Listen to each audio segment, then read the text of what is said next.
வணக்கம் நண்பர்களே, உங்களிடம் பேசுவது விமலா. இன்னைக்கு நம்ம கேட்க போற கதை பதவியும் பண்பும்.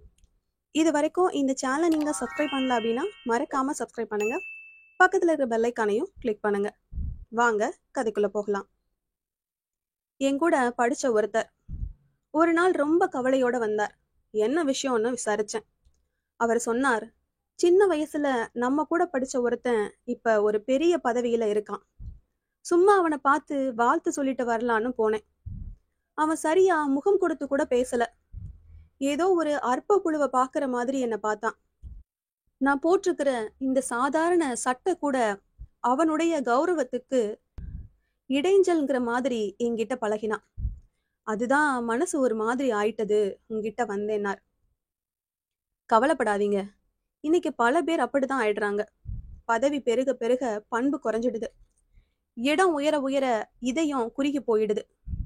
இதயம் விசாலமானவர்களை இதிகாசங்கள்ல தான் பார்க்க முடியுதுன்னு. என்ன அப்படி சொல்றீங்கன்னார். ஆமாங்கன்னு சொல்லி அவரை உட்கார வச்சு குசேலர் கண்ணனை பார்க்க போன கதைய சொன்னேன். குசேலர் கிருஷ்ணனை பார்க்கறதுக்காக போறார். அவள் கொண்டுகிட்டு போறார். ஒரு பழைய துணி மூட்டையில அதை கட்டி எடுத்துக்கிட்டு போறார். கிருஷ்ணன் அந்த அவள் மூட்டைய வாங்கி பிரிக்கிறார். குசேலர் அதை பார்க்கிறார். அவர் மனசு ரொம்பவும் சங்கடப்படுது. நான் எங்கே, கிருஷ்ணன் எங்கே?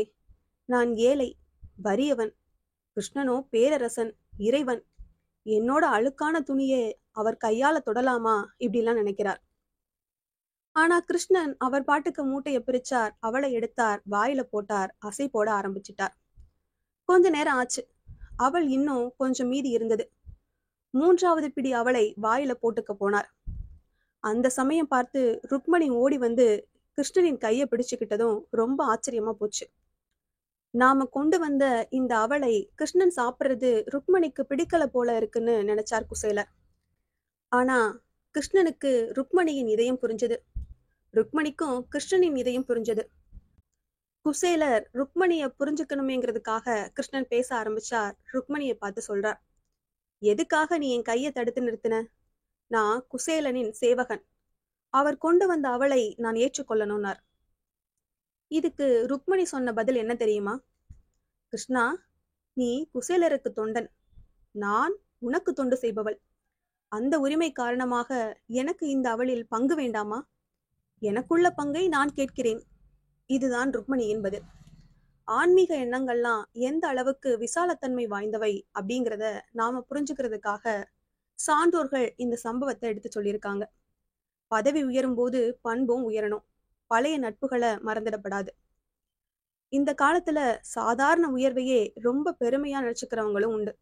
ஒருத்தர் சொன்னார், நான் கடந்த 1 மாச காலத்துல வாழ்க்கையில ரொம்ப உயர்ந்திருக்கேன்னார். எப்படிங்க அதுன்னு? போன மாசம் கால்ல அடிபட்டு ஆஸ்பத்திரியில சேர்ந்தேன்.